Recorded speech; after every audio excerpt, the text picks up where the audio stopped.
So I bought a ZF a few weeks ago, a couple months ago now, which I've been using as my, I guess, walk around camera. Basically not for work. I've got the Z6 III and the Z8 for that, but I wanted this for a walk around thing, taking it away for weekends, friends, parties, basically anywhere I could just annoy other people and make them regret inviting me. So I wanted something small, compact. I've got a little 40mm f2 SE lens, which I really like. But what I did want, which is missing in this setup, is a flash, because, you know, I like making things lighter, I guess. And what I didn't want was a big fat flash, because there's no point really having a nice compact camera like this, a relatively small lens, and then having a massive great thing, you know, sticking on my Godox, whatever this is, 862. It's, you know, it's bigger than the camera. So, whoa, these, they love each other. Hang on.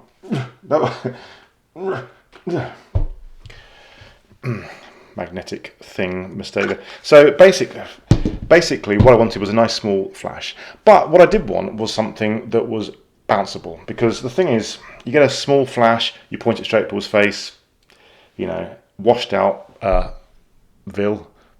So I wanted to get something that was bounceable, and that is not really the kind of thing that most of these small flashes have. Now, Godox, obviously I've got the two bigger Godoxes here, Godai. They make a whole range of very small flashes now. And I had the Lux Junior for a while when I had the ZFC, retro sort of thing, quite flat, but again, obviously straight into the face, no bounciness, and I just didn't really get on with it. It's just, I mean, it's quite a trendy look, isn't it? That kind of magazine, bright, on camera kind of flash, but it didn't really work for me. So I sold that again. But they make a whole range of small flashes now, but their smallest one with bounce, I think, is the IT32, which is tiny compared to these two things. I mean, it's probably, actually, I don't know. This one's the 850. This is obviously a lot smaller than the 860. Sorry, it's 350. Anyway, I know my flashes really, really intimately. And it's probably a bit smaller than this, I think, but not hugely amount smaller. But I saw a review on YouTube recently of a guy in China reviewing a tiny little thing, and I've bought one, and oh, it's adorable. I mean, look at this. Look at this little thingy. Oh, it's so sweet. It's teeny tiny. It's like Trump's or something. I mean, it's not really fair to compare it with a full-size thing, but look at that. I mean, look. It is literally smaller. I mean, I don't know how to really quantify it. It's a lot smaller. But the main thing is, check this out. There's got a little thing, a little bouncy. So you can have it straight in to blind your guests, if that's your thing, or you can turn it up. So it basically goes from, I think it's like roughly 90 degrees. It goes down 10 degrees, and then various clicky states. I think it's supposed to be 90, then 60, then 80 or something. But perfect for bouncing off the ceiling. And this thing is really quite cool. So there's a few tricks up its sleeve, actually, but also a few little quirks. I mean, it's £50 in Britain. I felt a little bit bad, actually, because it's from China, obviously, and the review I saw originally on YouTube was from a guy in China. I bought it on Amazon, free delivery and everything, and it came from America. So I feel the carbon footprint of this bad boy is just, I should go and plant a tree or something. But anyway, it did arrive and was free postage and packing. How that works, Christ knows. But let me pop it on. So it's a dumb flash. There's no TTL or anything. This is the thing when I was saying about the Godox flashes, even the smaller one. They've got screens on the back and TTL and all the full functionality. This literally just is a dumb flash. It just slides on. There's no locking mechanism or anything. It's secure enough. Because it weighs so little. It's 55 grams, this thing. So it weighs all. That's metric. There are some quirks with this thing. So the on-off switch is on the side here. It's a proper little switchy switch. That's a technical term, unlike a button, I mean. And then these lights flash on and then it comes on. And it's now got a little light to say it's on. So there it is, it's on, and like I say, it's a dumb flash. There's no TT or anything, but it makes a flashy thing and makes your photos brighter. So that's awesome. In terms of the functionality, it's got 4 levels of light output. There's no other more granular controls than that. 1/8 power, 1/4 power, half power, full power, and you've got a little button here which cycles through them. First quirk, it goes from right to left. That's really weird. So that's the lowest setting, then up, and that's the full setting. I mean, it doesn't really matter. I don't think it's a Chinese thing, maybe going right to left, but you just got to remember that's the way it is, and that's sort of okay. So then it's now, sorry, I just bounced off the, that is brightest. So that's all very well, and you think, okay, and I'll show you some example pictures in a second of how it works, both direct and bounced. One thing you might be able to see a few times, it feels a bit sort of, oh, it's really loose, you think, it's really plasticky. I mean, it's very, very light and it's very plastic. But actually, this is its first major trick up its sleeve, it's a little magnetic thing, and it's wireless. And I can sync the two together, as in the little base plate and this, and we have full wireless, hold it up and do your business wirelessly, which is amazing. It does come with a few little accessories, I'll show in a second, but it's got a little base plate, another one which you can put onto a tripod mount. I think if you're getting onto light stands and stuff, then I don't know, I'd take a real flash, but you can still just grab it off and just do a bit of sort of, you know, funky thing. However, because there's not particularly low settings on this, the lowest setting is an 1/8, even if you hold it up like this at someone, you're gonna blind the out of them. So be a little bit careful with that. So what you have to do to sync it, you have to hold the two buttons down together. Now, actually, before I even mention that, here's the next quirk of this. There's 3 buttons on the back of here, and there's 3 little buttons on the base thing as well, and they correspond, which is, as you might expect, as 3 buttons. They're in a different order. Why? I don't know. So the left-hand one on both of them is the up and down power. The right-hand one is equivalent to the middle one, and the middle one on here is equivalent to the right-hand one. As you can't see anything on there at all, because they're just tiny little black icons on black buttons, and it's relatively dark, you have to memorize them both. Now, there's not really a reason to use the controls on here anyway. You got this one. I was going to say unless you lose this, but then it wouldn't be a huge amount of use, would it?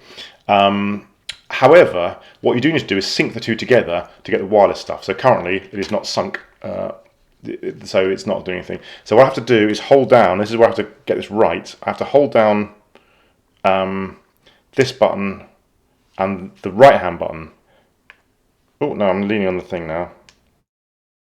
And this, they flash blue. Oh, the light. This is very professional. The lights flash blue, and then it should.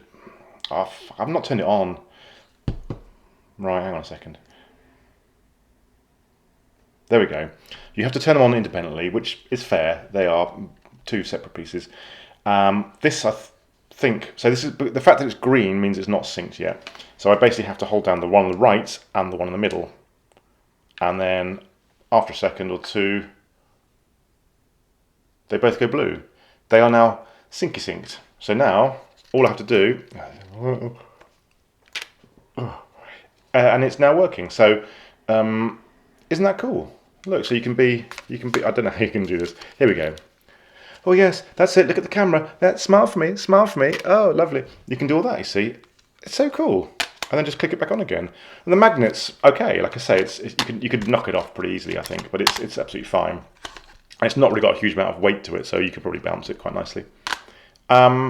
Next little trick it's got, which I'm not quite so convinced by, there's a little light bar on the front here. If I hold this button down, which is the flash test button, if I hold it down for a few seconds, a little light comes on there, which is a fill light, as they call it, and this does almost nothing. But that's okay, I guess. I mean, it is what it is. I guess it's probably helpful for focusing in the dark, because in fact, it actually genuinely is. I found that a lot easier to focus on the camera. Although the trouble is you can't really see through the camera, but it's bright enough in a dimmish room to be quite blinding to the person taking the picture of, but not bright enough to really be of much use when they take the picture. So I don't know. It's nice. It is what it is. If you want that, then that's good. If you don't, you can turn it off. I think on a Godox mod, it's got a separate little unit at the front, hasn't it? And no one uses that either. So at least you can not use this one more easily. In terms of charging, so they both have a little USB-C port on the side. Thank Christ, none of that old crappy USB. Little one there, and you just charge them both up with a cable, and there you go. And look at that. It just looks great, doesn't it? It just looks absolutely like I wanted it to be, like a little mini proper flash. So look, it's mimicking like a big brother. And I know you all know what a flash is, but you know. I'm easily pleased. I think I bought it just because it looked really cool, but it is genuinely useful, and I have tried it, and it does work. So in terms of in use. Okay, so here are some examples, some test shots. Now this first one here is taken not with the flash, but just to show the scene. This is a dark room, almost completely dark, lit by a few lamps. And obviously there's one behind the subject here, young Buddha. So showing really a worst case scenario, but typical kind of like in a room scenario where you've got light behind the subject. I'm fairly close here, of course, because this is quite small. So this is the 40mm f2 lens as before, wide open at a 30th of a second, an ISO 100 just to show the scene with no flash. But as I say, I'm really a couple of feet away, but exaggerates it a little bit. If you want to take a picture of a real god, you'd probably be a little bit further away from this, but this is going to exaggerate the effect a little bit. So this is the scene set, and then what I've done is lower the ISO to 100 and show the direct flash. This is the 90-degree setting, pointing directly at him here. And you can see a couple of things. Firstly, the light's actually quite decent, like this, but also it's very blue. This is down to probably the light from the flash, but the reason it's so blue is actually the camera, the white balance trying to correct it. So you can, if you're using RAW, you can fix this in Lightroom, no problem at all. Or you can just switch in the camera to manual white balance or the flash setting for white balance. I do that a little bit later actually, but for now they're quite blue, but don't worry too much about that. But you can see the light's actually quite nice. This is, to say, direct on, but fairly, I didn't show a test shot actually of this, what it would have been at ISO 100, but obviously with 4 stops, 1, 2, 4, 8, 3 stops lower than this, so it would be fairly dark. So that's the 1 light setting, that's the 2, and that's the 3, and that's the 4. I just left the exposure the same, but obviously clearly it's going to overexpose here. What I then did actually was show what it would be like to use the full direct flash setting at the right exposure. So I've gone down from a 30th at f2 ISO 100. This is now 200th of a second at f5.6. So this is 6 or 7 stops darker. And again, it's quite nice. I mean, the problem here, of course, is with any direct flash, we've lost all the ambient light at all. So as you can see, the light here is a realistic shot with no flash. This whole scene is lit by these lamps, but actually once you get it down to here, you're not even seeing the lamp is barely on at all. So you're just seeing really the whole foreground lit quite harshly. If that's your thing, that's good. But it works well. This is the whole point. It's actually entirely usable. Now what I've done is I've switched back to the previous exposure settings and gone for the bounce flash. I didn't bother with the lower settings because, as I say, tiny little flash like that off the ceiling, it's got no hope unless it's really flat out. So these are all on the 4 bar setting, 4 light setting. So this is at, say, f2 again, 30th of a second, ISO 100. And I think it looks pretty lovely. I mean, it's a bit underexposed, but the light is nice and fine. Obviously, it's going to be fairly even because it's coming entirely off the ceiling. So, the quality of the light is more down to the quality of the paint and the height of the ceiling than the flash itself. But the point is it can bounce enough light off the ceiling to light a scene. Okay, so at this point, I changed the white balance in the camera to say just use the flash setting to try and fix the blue so I wouldn't have to do it later on. If anything, it's a bit overly warm, but like I say, either way, this is a very simple slider effect in Lightroom. So this is the same again, just with that ISO white balance setting, but then a little bit underexposed, so gone up to 200, and that's looking really quite nice. So I think, but you can see here the difference between an optimal direct flash setting and an optimal bounce flash. Very, very different. Not quite fair because of the blue there, but you can see that light is obviously far more even. And actually, sorry, it's this one. This is you can see the difference here. It's quite clear in terms of lighting the whole scene harshly with a flash like this, and then using a lot of the ambient light and using the bounce for the fill, which is obviously far nicer.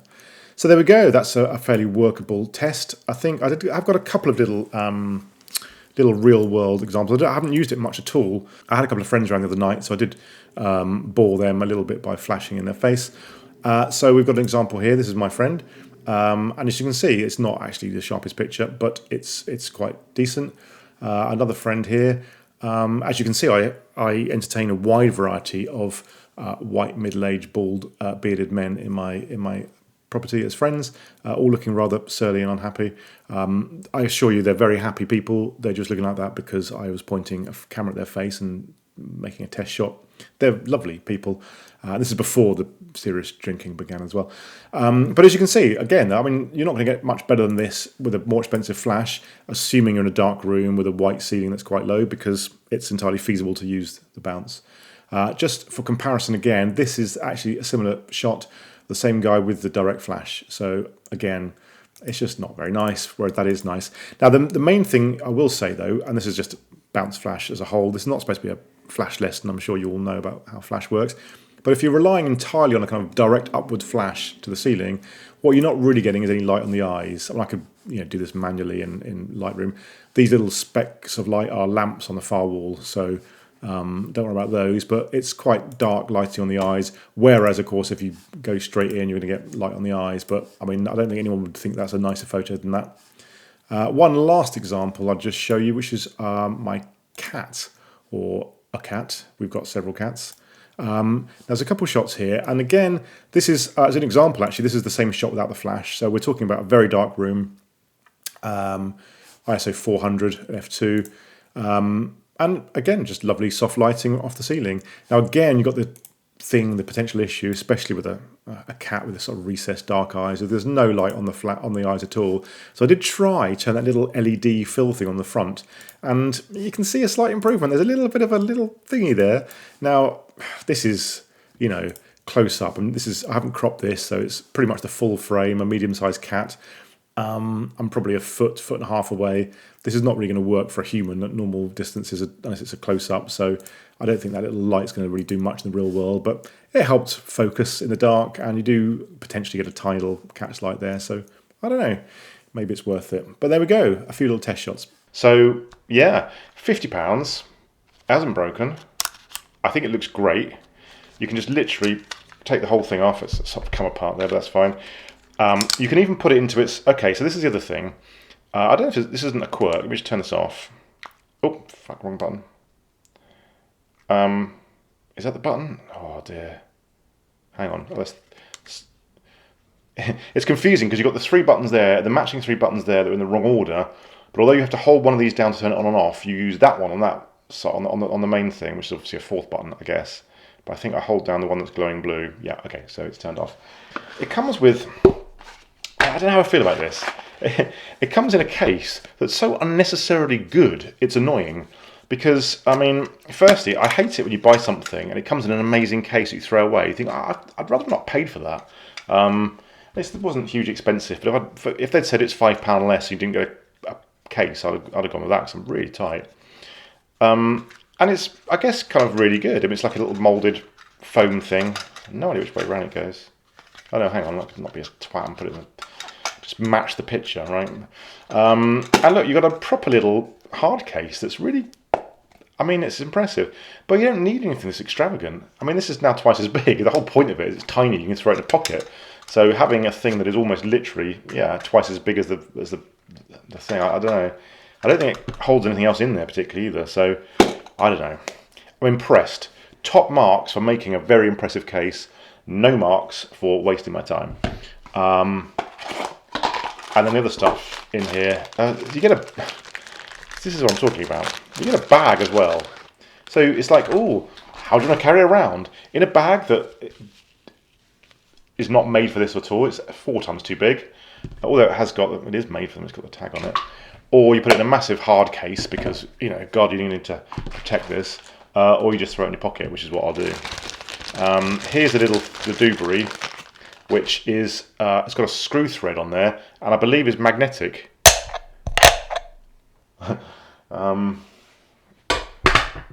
It's magnetic. It's sticking to the drawer on the other side of my desk that you can't see. But trust me, that's quite a good magnet. That's a 7 on the small magnet strengthometer. Yeah, good. Good work. Well done. And that then... I don't know. I don't want it... Oh, yeah, right. So that goes... I'm being stupid. That then goes onto the... Yeah, in place of the little transmitter. Oh, does that? Oh, I put it the right way around. So here's the thing. If you put it the right way around, it works. If you put it the wrong way around, it doesn't work. Because that's how science works. So basically, if you pop that thing in there, I can screw that onto the world's smallest tripod. That'd be quite sweet. And then put that on your camera. So Oh no, I'll never get that off again. There we go. So yeah, you get a lot of crap with it. I don't know. What's a strap? You got a lanyard for the. I mean, who's going to walk around kind of like swinging my. Yeah, stupid. And then obviously the usual instructions. I mean, no idea what's in those. Not going to read that.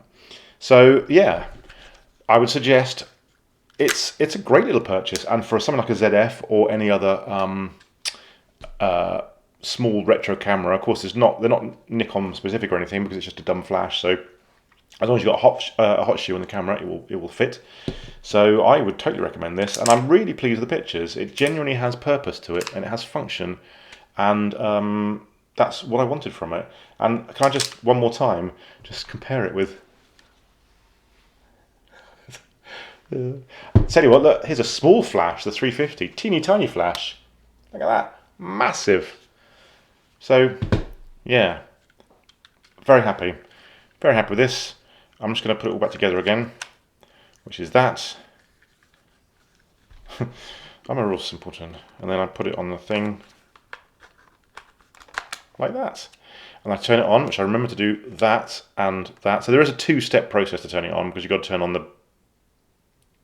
Actually, I don't think you have to turn on the base. Hang on. Right, that works.